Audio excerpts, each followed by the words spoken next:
Well, hello. Welcome once again to Stuff and Things, where I like to talk about stuff and occasionally even things. I'm your good friend Bradley, and today is a very pleasant Sunday Stuff and Things. And on this Sunday Stuff and Things, we have many stuffs and things to talk about, including, it's very hot again. We'll get into that. Upcoming videos. You have many things to look forward to on Stuff and Things and Stuff and Things Plays. We will have an SAT news update. We will also be talking about a paper apocalypse, and then of course, we will get to your questions in hashtag askstuffandthings. Let's get into it.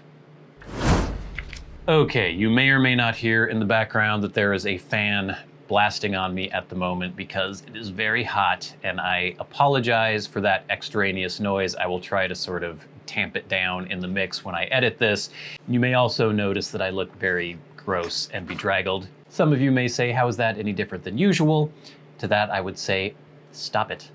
Second, I would say that I'm just very sweaty and gross and sticky, and I'm sorry. I know I probably look weird.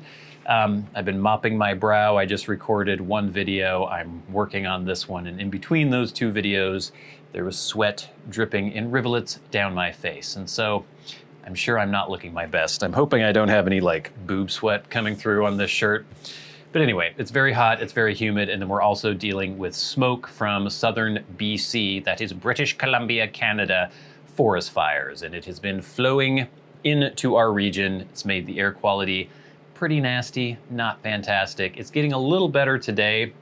And actually my little brother and his wife and his daughter are visiting from Texas, and it seems like whenever they come here, it's during the forest fire season, and so they always get a smoky time. Hopefully it's gonna clear up a little bit for them and they can actually get out and enjoy nature a little bit.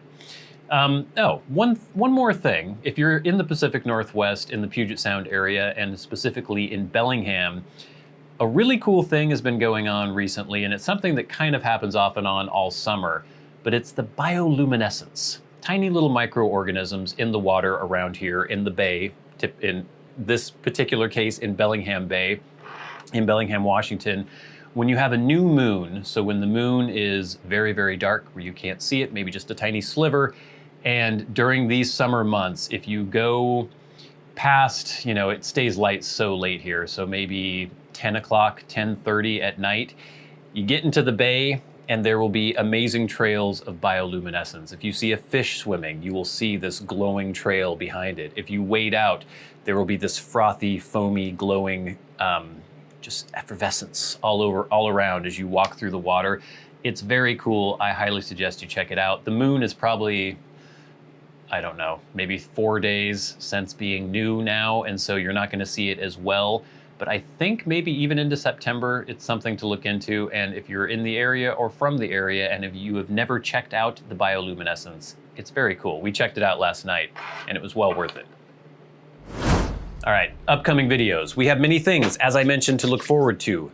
First up, this coming week on Wednesday, we will have the first impressions video, I better cover that, of Gawith. Is that in focus? I can't tell. Navy Flake. Something that I've been very curious to try for a while now, and it was sent to us by a very, very generous viewer, and now I'm finally checking it out. I just recorded the first impressions video, and it's very interesting. I like it when I get surprised. I like it when a blend that I'm trying for the first time doesn't taste the way I thought it would taste. Now, sometimes that can be bad. It can taste awful when I thought it would taste good. This one definitely tasted good, but it did not taste the way I thought it would. So check out the first impressions video for Gawith Navy Flake coming up this Wednesday. We are also expecting, and in fact, I got a message from the person who was sending this to me. It's already here, but I just haven't been able to pick it up at my P.O. box yet. A very cool pipe rack sent in by a viewer, and they actually manufacture them, produce them for sale, and so I'm really looking forward to checking this out and showing it to you. Those of you who are into the hobby, you may already have racks, places to store your pipes, but if you are looking for one, stay tuned to the channel because I'm gonna be checking this one out very soon. And then of course, every Monday, Wednesday, and Friday, the Valheim series with our good friend Kevin Kevinson is continuing on Stuff and Things Plays. He keeps trucking along. He's a very persistent, some may say pig-headed individual, and he's doing his best, and I think the series is very entertaining, and I really appreciate all the feedback I'm getting from the viewers on Stuff and Things Plays. Next, your Stuff and Things weekend news update, and there's really only one story this weekend that anyone should care about. Forget about that pandemic thingy, forget about the weather, forget about all of that. This is the story that you should be paying attention to this weekend.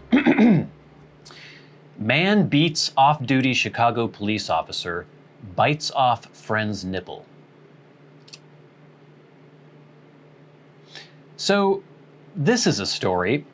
Basically, a man was arrested in Chicago after he attacked an off-duty police officer. That off-duty police officer had a friend with him. They got in a little bit of a fender bender. Kyle Clark, 35, he was driving a black Volkswagen Jetta, and he sideswiped another vehicle. That other vehicle had this off-duty officer inside and the off-duty officer's friend. It was around 11:40 p.m. in Chicago. So the off-duty officer and the friend, they pulled alongside this person, Mr. Clark, and the police officer ordered him to pull over so they could exchange information and fill out an accident report, mentioning to this person repeatedly that he was a police officer. So Clark pulled over, the three men exited their vehicles, and then Clark attacked the off-duty police officer, knowing full well that he was an off-duty police officer. The friend tried to step in to help, and Clark completely bit off his nipple. One of his nipples. He left the other intact, but completely bit it off. Now, several questions occur to me after reading this story. First of all, how was the nipple exposed? How was it there in the mix? If you attack somebody, you're imagining some sort of chaotic scene. He attacks the off-duty officer, the friend steps in to help. Was the friend shirtless to begin with? I mean, this was at night in Chicago. I'm assuming it was pretty hot in Chicago, but at 11:40 p.m., are you riding around shirtless? And if that was like leather seats, can you imagine that, sticking to those? If I had a friend riding with me and I was an off-duty police officer, I would not be letting him ride in my car with his shirt off. So we can assume the shirt was probably on. So then what happened? Did Clark immediately just whip his shirt up and go for the nipple? Was that his objective? Was that his plan of attack? As a young boy, did his uncle set him on his knee and say, "Kyle, if a man ever attacks you, bite his nipple off. Bite it right off"? Is that a strategy? If people who are self-defense experts or martial arts experts, do you ever go for the nipple? Or was this some sort of oral fixation gone wrong? Maybe he attacked the police officer, realized, oh my God, I just attacked an off-duty police officer. I need to settle this down a little bit. I need to diffuse this situation. And knowing that when nursing mothers are nursing their children, a release of feel-good hormones fills their brains. So maybe Mr. Kyle Clark thought that if he suckled at the breast of this off-duty police officer's friend, he could calm the situation down in the same way that a young baby nursing from its mother will calm her nerves, calm her down. Maybe that's what he was trying to do, and then things got out of hand, or he did it too vigorously and he just sucked the nipple right off. There are many questions, and this story right here does not answer those questions. And I think that we, as the public, should have those answers. We should know why Mr. Kyle Clark bit this nipple off. Did he swallow it? Was it sewn back on? Lots of questions here. Lots of questions. Okay, and another little quick update. I heard from a viewer on one of my older videos where I was talking about, I was about to say Midori, actually Tomoe River paper, which is this amazing paper from Japan that I absolutely love, and people who are into fountain pens absolutely love it.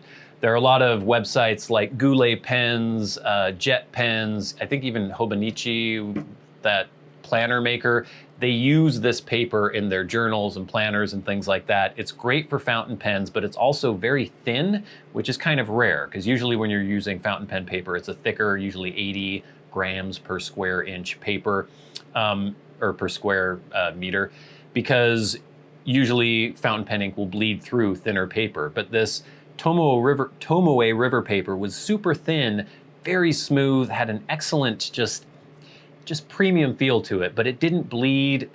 It didn't have very much show through. It was really good for just seeing the shading and the color of the ink. And I absolutely loved it. And I had bought or purchased a bunch of it back in the day when I had done that review, and that was probably 4 or 5 years ago, maybe even longer. And I hadn't really thought much else about it because I still have a stock of it in a drawer somewhere, and I pull some out whenever I need it. But somebody had commented on my video where I was talking about this Tomoe River paper and said that they were no longer producing it, which is quite annoying. And some of you out there watch me because of fountain pens. I've done fountain pen videos in the past.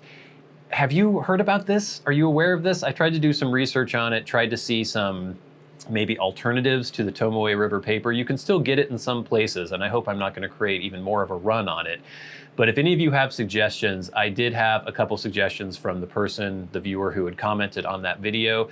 So I think sometime in the near future, I'm going to try to track down some of these other papers and try them out and pit them against the Tomoe River paper, which I already have in my possession.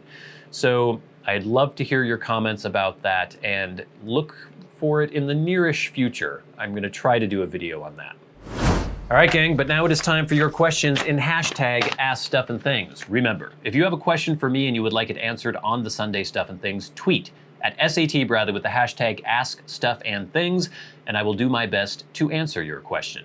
Or if you would like to leave a comment on a YouTube video, I answer questions from there as well. Or if you are a Patreon supporter, you can leave me a question on Patreon, and I will also answer it on the Sunday Stuff and Things. First, via Patreon, we have a question from Ashes of the Phoenix, our good friend, who says, Bradley dude, got a Sunday question for you. For SAT plays, have you ever considered playing older games, like real old, like Myst, if you can find it, the original Myst? Or maybe some old point-and-click games like Sierra or LucasArts games. Space Quest would be cool.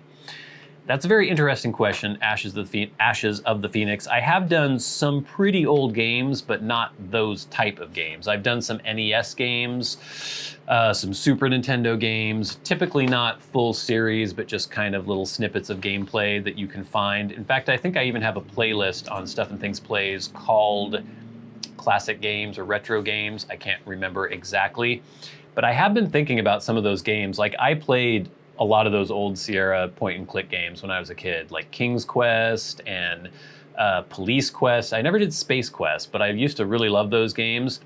Never played Myst, which is kind of interesting because that was so ubiquitous for computer games back in the day.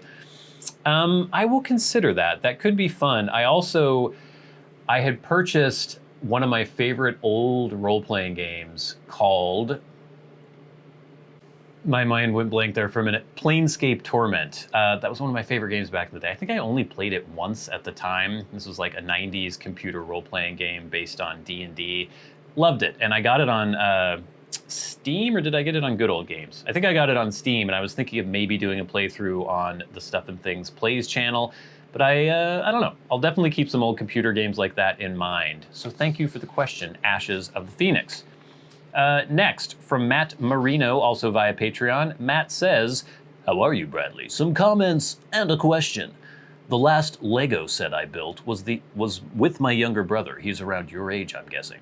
So I just posted the Seinfeld Lego set video last Wednesday. Check it out if you haven't. It's quite cool. It was dinosaurs. He loved the little guys that came with the set. He's a big Seinfeld fan, so I'm going to tell him about this set and probably forward him the Wednesday video too. Why, thank you. From my experience, birds aren't evil, just really dumb sometimes. It's probably true. Some of them are very smart, though. Crows. We have blue jays who love to fly into our picture window. I myself like watching them and have a guidebook also, and I did enjoy the seals. Keep up the good work. Thank you. I will try, Matt Marino.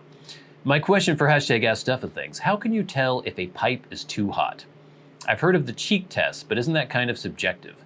What is hot for one person might not be for someone else. I've only been into the hobby for about a year now, and I find I'm burning my tongue a lot. My best to you and Diamond, Matt. That's a good question, Matt, and thank you for your message. When he talks about the cheek test, a lot of people say that when you're enjoying your pipe, if it seems like it's getting very hot, if you hold it to your cheek and it's too hot for you to hold to your cheek, then the pipe itself is probably too hot and you need to slow down. I wouldn't say that's always the case, because sometimes you might have a really thin bowled pipe, and even It might be too hot to put on your nose or on your cheek, but you can still hold it fine. Your hands are thicker, the skin is tougher on your fingers, and it doesn't mean that it's too hot within the pipe necessarily.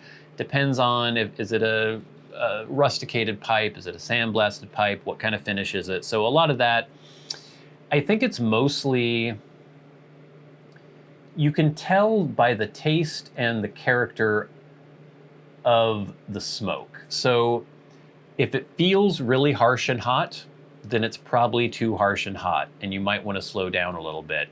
So it's kind of subjective. Some people may like having it a little hotter than others. Some people might want it to be really cool.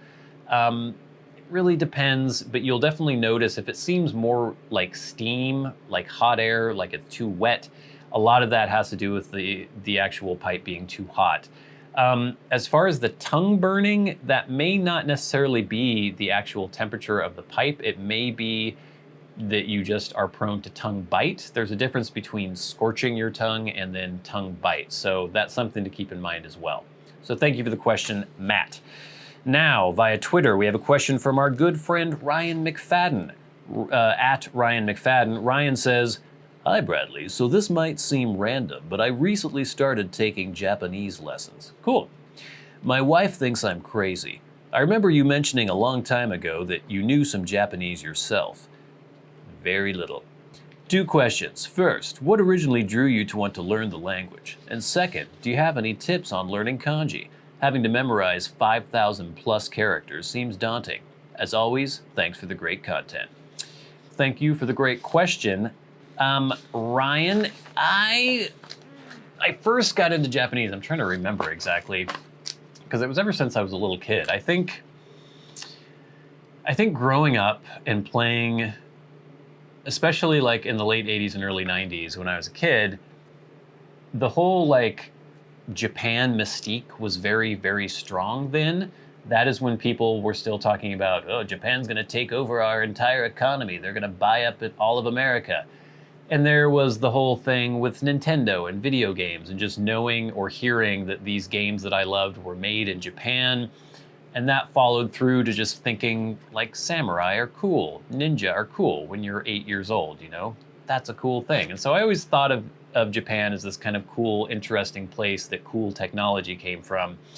And then when I was in middle school, a friend of mine had a Japanese exchange student come to stay with him. And her name was Miho, and she was very cute, and I had a big crush on her. And so she didn't really speak much English at all, and I would hang out with my friend and hang out with her at my friend's. And I just remember thinking like, I want to learn Japanese so I could talk to her. Of course, she had long gone by the time I ever took any Japanese classes, but that was kind of the impetus as a child. And I just, from there, always had interest in Japanese and Japanese culture. Not to like an obsessive state or anything, but it was just one of those things that I thought was cool. And by the first time I had an opportunity to learn Japanese was in college, because in high school it wasn't offered. And so I took it in college. I don't remember much now. I try to refresh myself every once in a while, but you know, until I could actually spend a long time immersed in the language, I don't think I'm really ever going to be good at it again. But you know, it is what it is. I remember a little bit. As far as kanji, it's really hard. So for those of you who don't know, and we don't need to get too detailed here, there are a couple different syllabaries that Japanese uses. There's hiragana, katakana, and then kanji are actually the remnants of the original Chinese characters that can mean entire words or concepts. And a native Japanese speaker will know thousands of these. If you are learning Japanese, it is good to sort of try to learn some of the basic ones as you go. Like, don't think, oh, I have to get good at Japanese first, or as far as speaking and understanding before I get into kanji. I don't really know of a great method because I never was great at kanji. Like, I learned the ones that we were supposed to learn throughout our lessons when I was taking it in college, and I've forgotten most of those by now. There is a book by an author called, I think, Heisig, Heisig, Heisig, I believe. Don't quote me on that, where I think it's called Learning the Kanji. And people say that it's very good and helps them out, so you might want to check that out. Next, from our good friend Jason Hexeter Hunt, at Hexeter, Jason has 2 questions. 1, You said you like a specific kind of salami at your deli.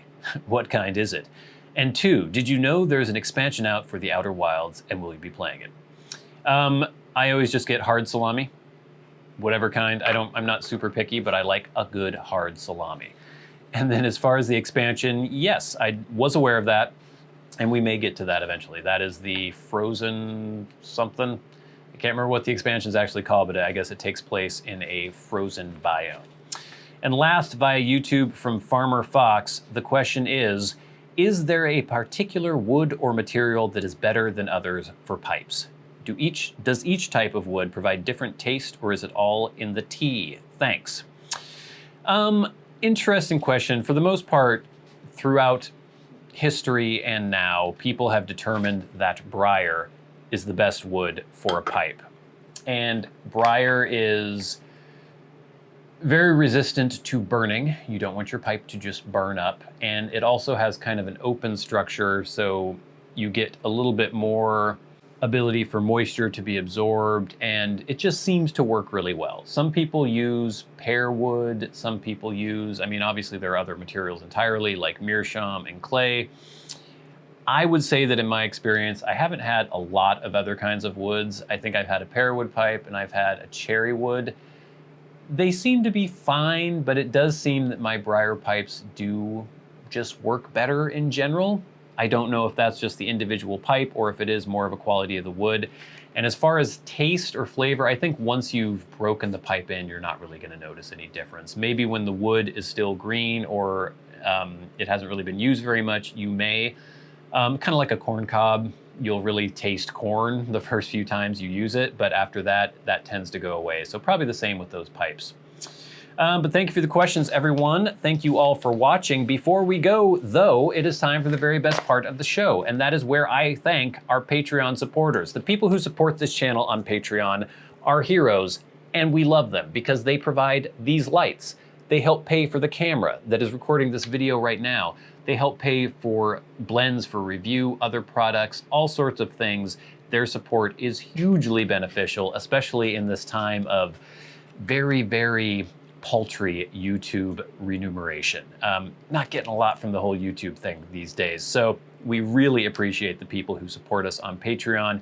And every week we like to thank them with a special shout out. Those who support the channels at $25 or more a month. People like Kirk Crompton, Private Eye, Glenn, Jason Buckner, Jen Oside, John Leone, Krisztian Kovacs, Gloria Phillips, Ryan McFadin, Matt Marino, who we both heard from today, and Joe Heaphy, and the Maniacs, the crazy people who support the channels at $100 a month. People like my good friend Peter Straub, a wonderful person, the amazing Bob Magee, David Gaudreau, Mr. Luxurious himself, and our newest maniac, Ashes of the Phoenix. Thank you all so much for your support. If you would like to support the channels, there is a link to our Patreon in the description box below. Also, just thank you so much for subscribing, for sharing, for liking these videos. The YouTube algorithm is a strange beast, and it really helps to have you guys liking the videos and engaging with them. It really helps a lot. So please stay tuned for the Gawith Navy Flake, not review, but first impressions video that's coming up this Wednesday.